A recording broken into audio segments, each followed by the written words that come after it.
माननीय सदस्यगण, संसद के इस समावेश सत्र को संबोधित करते हुए मुझे अत्यंत खुशी हो रही है। बीता वर्ष भारत के तेज विकास और विरासत के उत्सव के रूप में स्मरणीय रहा है। ये कालखंड अपने साथ अनेक प्रेरणाएं लेकर आया है। इस समय वंदे मातरम के 150 वर्ष होने पर पूरे देश में समारोह आयोजित हो रहा है।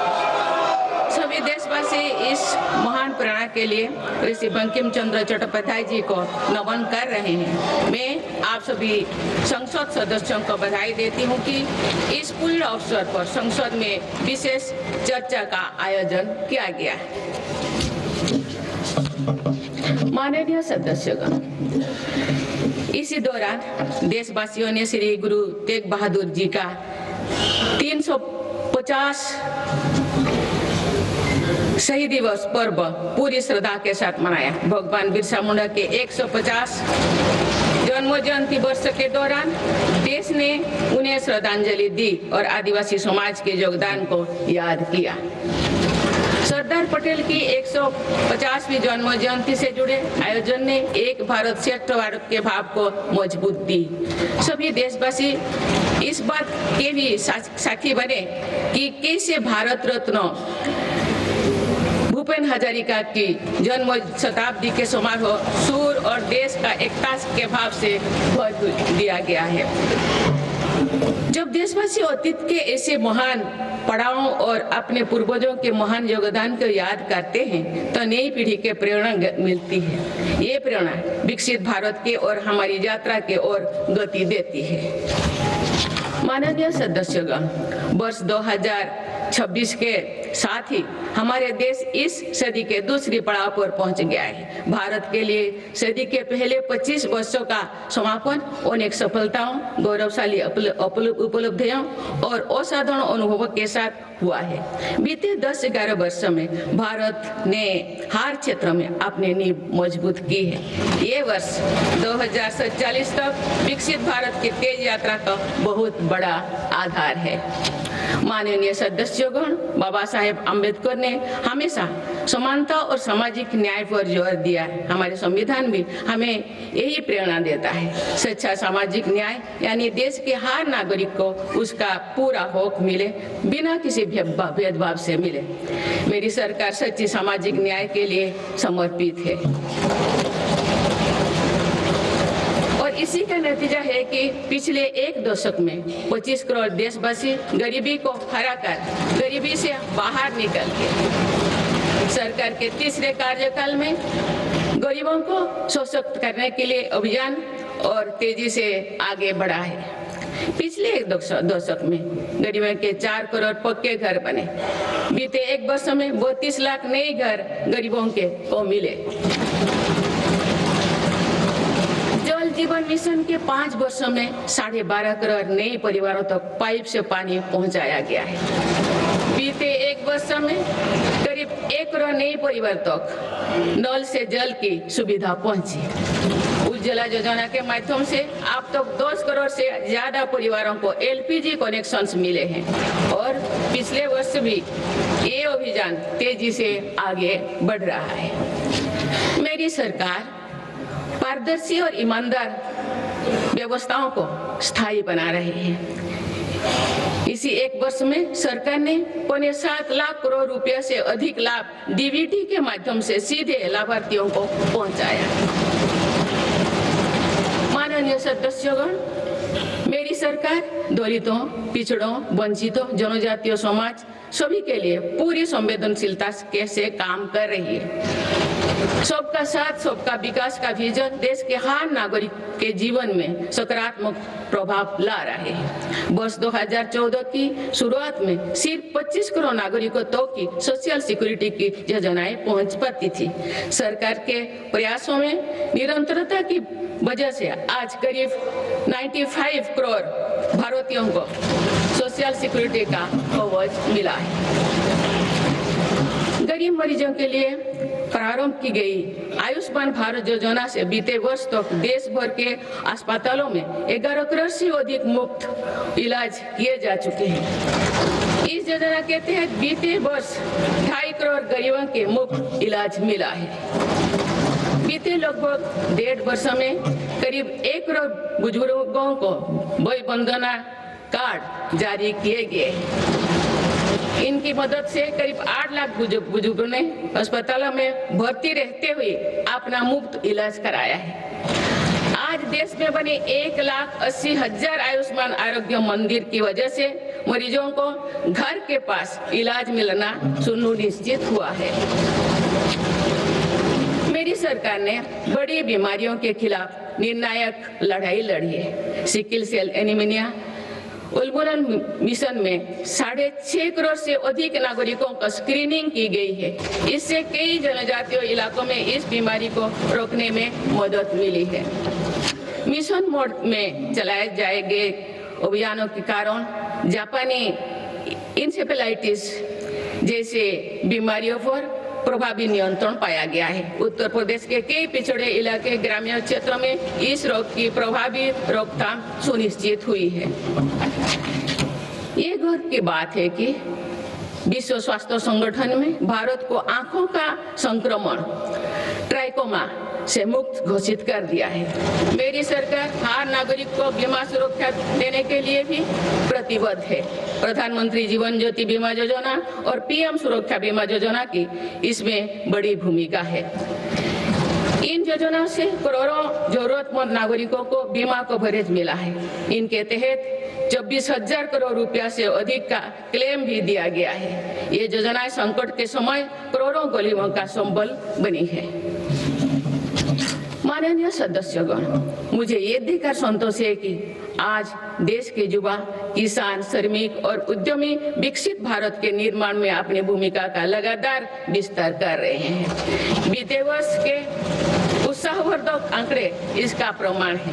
पिछले वर्ष में भारत ने रिकॉर्ड 350 मिलियन टन से ज्यादा खाद्यान्नों का उत्पन्न हुआ है।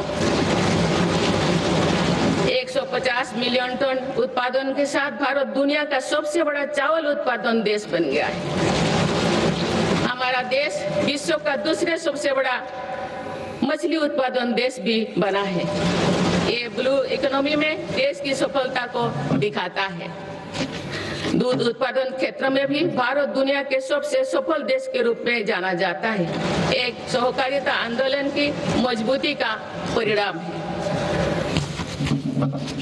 देश के मैन्युफैक्चरिंग सेक्टर में भी इस दौरान रिकॉर्ड ग्रोथ दर्ज किया है। मोबाइल मैन्युफैक्चरिंग जैसे फील्ड में भारत अब दुनिया का दूसरे सबसे बड़ा देश बन गया है। 2025-26 के पहले 5 महीने में भारत का स्मार्टफोन एक्सपोर्ट 1 लाख करोड़ रुपया के पार हो गया था। इस साल भारत ने 100 से अधिक देशों को इलेक्ट्रिक व्हीकल का निर्यात शुरू किया। माननीय सदस्यगण, मेरी सरकार भ्रष्टाचार और घोटाला से मुक्त व्यवस्था का निर्माण करने में सफल हो रहा है। इससे करदाताओं की एक पाई देश के विकास और जन कल्याण से खर्च हो रही है। भारत आज आधुनिक इंफ्रास्ट्रक्चर पर अभूतपूर्व निवेश कर रहा है। जल, थल, नभ हर क्षेत्र में भारत की तेज गति आज विश्व में चर्चा का विषय है। अटल जी के समय पीएम ग्रामीण सड़क योजना शुरू हुई थी।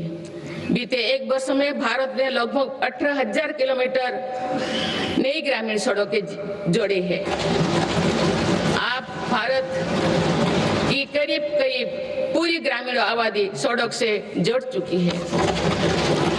गरीब तथा मध्यम वर्ग की सेवा में लगी भारतीय रेल तेजी से 100% इलेक्ट्रिफिकेशन के लक्ष्य के प्रति आगे बढ़ रही है।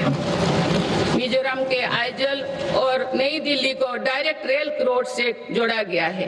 बीते वर्षों जब आइजल के स्टेशन पर पहली बार राजधानी एक्सप्रेस का आगमन हुआ तो स्थानीय लोगों के उत्साह ने सारे देश को प्रसन्नता के भाव से जोड़ा है। जम्मू कश्मीर विश्व के सबसे उच्च रेलवे आर्च ब्रिज, चुनाव ब्रिज और तमिलनाडु में नई पंगन ब्रिज का निर्माण कर भारत ने इंफ्रास्ट्रक्चर क्षेत्रों में एक कीर्तिमान स्थापित किया है।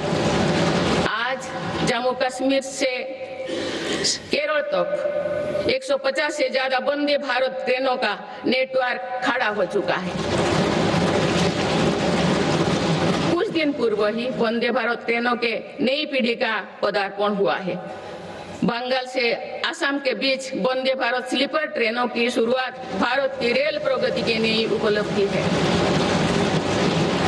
भारत के मेट्रो नेटवर्क पर भी देशवासियों को गर्व है। 2025 में भारत का कुल मेट्रो नेटवर्क 1000 किलोमीटर के ऐतिहासिक आंकड़ों को पार कर गया है। भारत दुनिया के तीसरी सबसे बड़े मेट्रो नेटवर्क वाला देश बन गया है। मेरी सरकार ने इनलैंड वाटरवेज के विकास पर भी अनेक काम किए हैं। पहले भारत में राष्ट्रीय जलमार्गों की संख्या 5 थी, जो अब 100 से अधिक हो चुकी है। इससे उत्तर प्रदेश, बंगाल, बिहार समेत पूर्वी भारत के राज्य लॉजिस्टिक हब बनकर उभर रहे हैं। क्रूज टूरिज्म से तटीय और नदी इलाकों में पर्यटन बढ़ रहा है और स्थानीय अर्थव्यवस्था मजबूत हो रही है। माननीय सदस्यगण, स्पेस टूरिज्म भी आप भारत की पहुंच से दूर नहीं है। भारत के युवा अंतरिक्ष यात्री शुभांशु शुक्ला का इंटरनेशनल स्पेस स्टेशन पर पहुंचना एक ऐतिहासिक यात्रा का आरंभ है। आने वाले समय में हमारा देश अंतरिक्ष में भारतीय स्टेशन की स्थापना की दिशा में आगे बढ़ने वाला है। देश बहुत उत्साह के साथ गगनयान मिशन पर भी काम कर रहा है। माननीय सदस्यगण, दशकों से लंबित परियोजनाओं को गति देने के लिए योजनाओं के लाभ को हर लाभार्थी तक पहुंचाने के लिए मेरी सरकार ने प्रगति नाम से एक नई व्यवस्था आरंभ की है। दिसंबर 2025 में प्रगति के 50वें बैठक का ऐतिहासिक पड़ाव भी आया। बीते वर्ष में प्रगति ने 85 लाख करोड़ रुपया से अधिक के प्रोजेक्ट्स के गति दी। लाखों करोड़ रुपया की कल्याणकारी योजनाओं को धरातल पर उतारने में मदद की। रिफॉर्म, परफॉर्म, ट्रांसफर के जिस मंत्रों को लेकर देश चल रहा है, उसकी सफलता में प्रगति की इन बैठक ने बहुत बड़ी भूमिका निभाई है। माननीय सदस्यगण, बीते 11 वर्षों में देश की आर्थिक नींव बहुत मजबूत हुई है। दुनिया में अनेक प्रकार के संकटों के बावजूद भारत दुनिया की फास्टेस्ट ग्रोइंग मेजर इकोनॉमी बना हुआ है। भारत ने महंगाई दर को कम रखने के अपने रिकॉर्ड को और बेहतर किया है। इसका सीधा फायदा देश के गरीब और मध्यम वर्गीय परिवारों को हो रहा है। मेरी सरकार ने नीतियों के कारण देशवासियों की आय बढ़ी है, बचत बढ़ी है और खरीद शक्ति में भी वृद्धि हुई है। अभी यूरोपियन यूनियन के साथ फ्री ट्रेड एग्रीमेंट पर जो सहमति हुई है, मैं सभी देशवासियों को इसके लिए बहुत बहुत बधाई देती हूँ। ये ऐतिहासिक कदम भारत में मैन्युफैक्चरिंग सेक्टर और सर्विस सेक्टर के गति देगा। भारत के युवाओं के लिए रोजगार के अनेक नए अवसर बनाएगा। माननीय सदस्यगण, आज मेरी सरकार रिफॉर्म्स एक्सप्रेस के पथ पर चल रही है। पुराने नियमों और प्रावधानों को भविष्य की जरूरत के हिसाब से निरंतर बदला जा रहा है। सभी ने देखा है कि कैसे जीएसटी में ऐतिहासिक नेक्स्ट जनरेशन रिफॉर्म ने देशवासियों का उत्साह से भर दिया। इस रिफॉर्म के कारण देशवासियों को 1 लाख करोड़ रुपए की बचत सुनिश्चित हुई। जीएसटी में कटौती के बाद वर्ष 2025 में 2 व्हीलर का रजिस्ट्रेशन 2 करोड़ से पार कर गया है। ये अपने आप में नया रिकॉर्ड है। इनकम टैक्स कानून भी अब नए स्वरूप में सामने आया है। 12 लाख रुपया तक की आय पर टैक्स जीरो करने का ऐतिहासिक फैसला लिया गया है।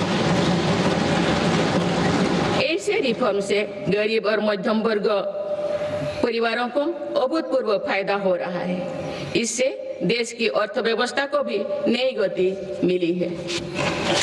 माननीय सदस्यगण, देश में अनेक नए सेक्टर्स के उदय के साथ ही श्रमिकों के हितों को सुरक्षित करना भी उतना ही आवश्यक है। नई श्रमिक कानून लागू करने के पीछे भी ये उद्देश्य है। लंबे समय से देश के श्रम शक्ति दर्जनों कानूनों में उलझे हुए थे। इसको अब सिर्फ 4 कोड में सीमित किया गया है। इससे श्रमिकों के उचित वेतन भत्ते और अन्य कल्याणकारी लाभ मिलने आसान हुई है। देश के युवाओं और महिलाओं को इसका खास तौर से फायदा होगा। माननीय सदस्यगण, मेरी सरकार भारत को ग्रीन ग्रोथ और आधुनिक टेक्नोलॉजी का पावर हाउस बनाने में जुटे हैं। तेजी से बढ़ती डिजिटल अर्थव्यवस्था, एआई और डेटा सेंटर्स निवेश बढ़ रहा है। इकोनॉमी के इस नए स्वरूप के लिए अधिक ऊर्जा की भी जरूरत है। इस दिशा में परमाणु ऊर्जा की बड़ी भूमिका है। हाल ही में पारित शांति अधिनियम से 2047 तक 100 गीगावाट परमाणु ऊर्जा का लक्ष्य पाने में मदद मिलेगी।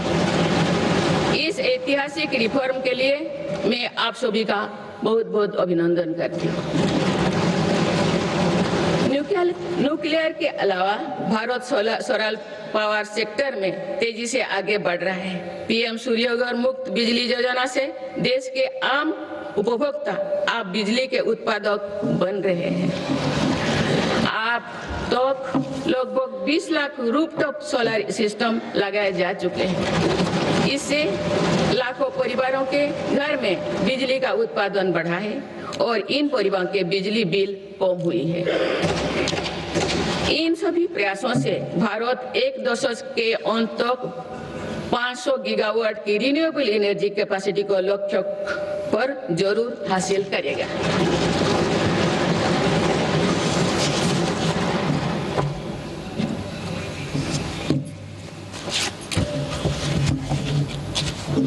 माननीय सदस्यगण, किसी भी न्याय व्यवस्था की वास्तविक सफलता इस बात से तय होती है कि उसके कानून नागरिकों से भय का नहीं बल्कि सुरक्षा, सुविधा एवं सशक्तिकरण का भाव पैदा करें।